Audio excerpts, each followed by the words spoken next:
They say you don't choose who you love. But in Lagos, sometimes who you love might cost you everything. Michael was tired. Not just jet-lag tired, so tired.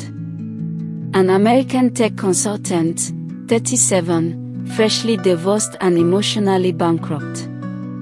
He had lost his mother to cancer 6 months ago and closed the 10-year chapter with a woman who called him too emotionally distant to be loved. He booked a 3-week solo vacation to Nigeria, a land he had heard about from his college roommate, Yuzo, who always said, "Nigeria will break you and bless you at the same time." He wanted peace, culture, warmth. What he found was Amoka. She picked him up from Murtala Muhammad Airport in a beat-up red Toyota Corolla. She wasn't the usual Uber driver, just covering for her younger brother who had sprained his wrist playing football. But fate never sends the usual. She wore a green head wrap and a white blouse, with a calm energy that immediately softened the airport chaos. When she turned and smiled, the whole world muted. "Are you Michael?" Her voice was soft, tinged with humor and exhaustion. "Yeah," he replied, awkwardly. "That's me." And just like that, Lagos was no longer a vacation. It became a beginning. Day 1 became day 2. Then day 5. Michael kept booking her, not through the app, just by calling. He offered to pay double. She refused. "Just buy me fufu and stories," she said. She showed him the secret corners of Lagos. The Suyo spot by the unmarked railway. A spoken word lounge behind a laundry shop. The place where the lagoon kisses the forest. He showed her how to use his DSLR camera. She showed him how to drink burukutu without making a face. They weren't just falling in love, they were healing. He told her about his childhood. How he watched his dad die slowly, how the house got quieter every year. She told him about her mother. A seer, gifted but feared. And her father, a silent man who only spoke in proverbs and stared at the stars like he was waiting for instructions. They spoke of fear, of failure, of dreams they buried. And one evening, under the purple dusk of Lekki's sky, they kissed. It wasn't planned. It wasn't perfect. But it was honest. Then came day 11. Michael bought her flowers from a local boy. Red hibiscus, hand-tied. He headed to her apartment. But the place was empty. Her phone switched off. An hour passed. Then 2. Then 4. Just as worry turned into panic, his phone rang. "Meet me at the edge of 3rd Mainland Bridge." No luggage. No questions. When he arrived, she was barefoot, her head wrap missing, her eyes red like she hadn't slept. "Michael," she whispered, "I did something wrong. But it was before you." From the shadows, a man appeared. Tall, broad, cloaked in a black agbada, eyes clouded, presence heavy. "That's my father," she said. "And I was promised to his friend the day I was born." Promised. Amoka explained, her family came from a village in Enugu. Her birth was difficult, she wasn't breathing when she came out.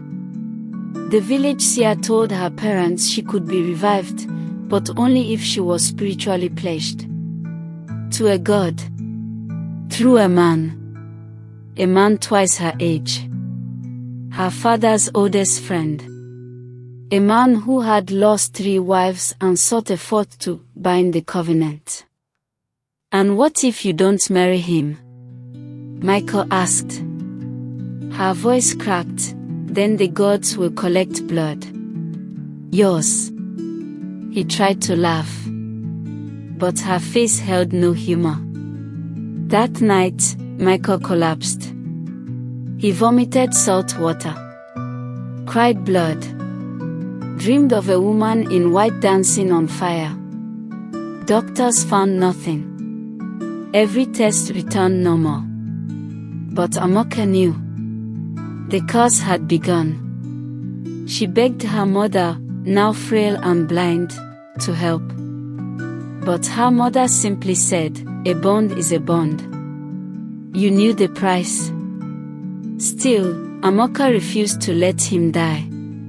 She went from churches to shrines to mountains. Finally, she found an oracle in Bedigri. A priestess with no eyes and a dozen golden rings on each hand. The priestess said, "You want to save the man? Fine. Then offer what you love most." "My life?" Amoka asked. The priestess laughed. "No. Something more permanent." And that was all she said.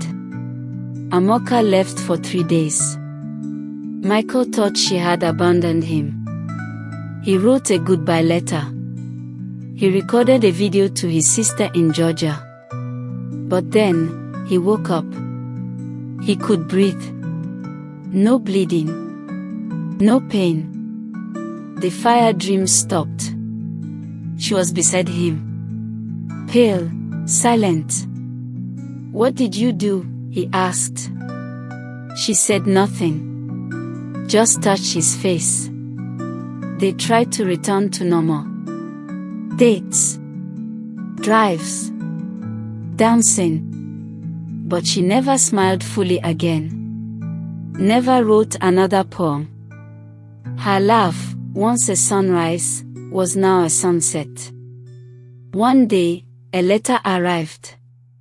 No address. No stamp. Just a single line.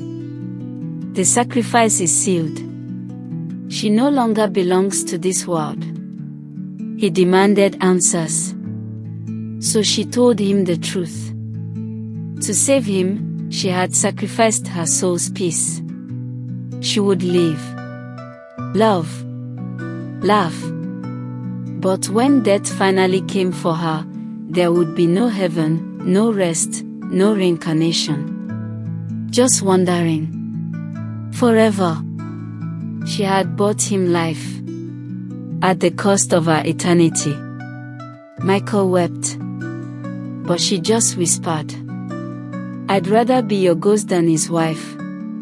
A year later, they married. On the same bridge where truth was first spoken. Just them, the sky, and the gods. As they kissed, thunder echoed. But it didn't bring rain. It brought silence. Approval. They say love is a journey. A war. A deal made in the dark.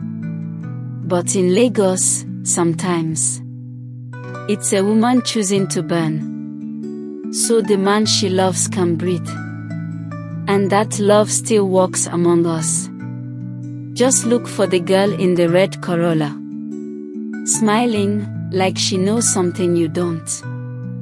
Would you do the same for love? Drop your answer in the comments. If this story moved you, like, subscribe, and share. More haunting tales coming soon.